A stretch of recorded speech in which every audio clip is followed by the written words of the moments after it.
They can stay, but their tents had to go. Police in London, Ontario are backing up that ultimatum with force, making London the first city in the country to get tough with Occupy campers. This is new video we're just getting in from London that shows the crackdown. Police and city workers moved in around 1 o'clock this morning, taking down tents, gathering up the protesters' belongings, and clearing out the campsite.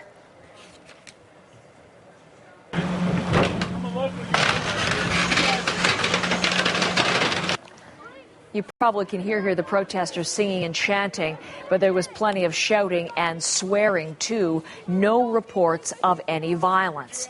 Our reporter on the scene is Carrie McKee, who works in our bureau in London, Ontario. She's on the phone with me. Carrie, you were in that park, in Victoria Park, right downtown, all night. What's the latest from there?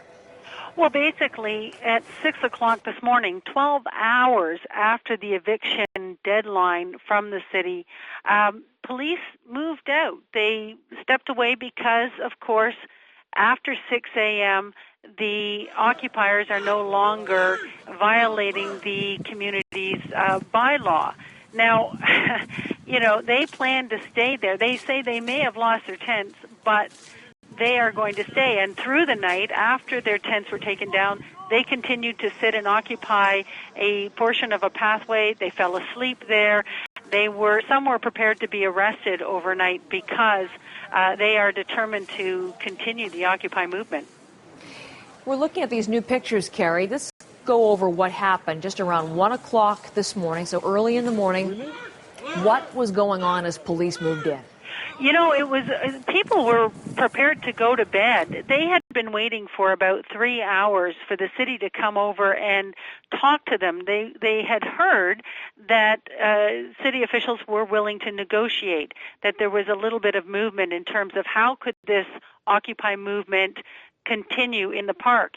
And then just as they were, feeling pretty safe to stay, the police really swept in very, very swiftly and suddenly, and of course a huge crowd of hundreds had diminished by that point, and the tents just started being pulled down as quickly as you see, and it wasn't long before the park was grass again.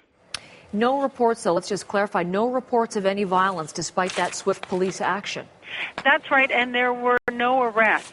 The occupiers, despite how angry some of the occupiers got, others would come in and say, listen, we've got to be calm. This is a safe place for everyone, and this is a non-violent action. We need to remain peaceful. And they were able to maintain a peaceful demonstration to the end.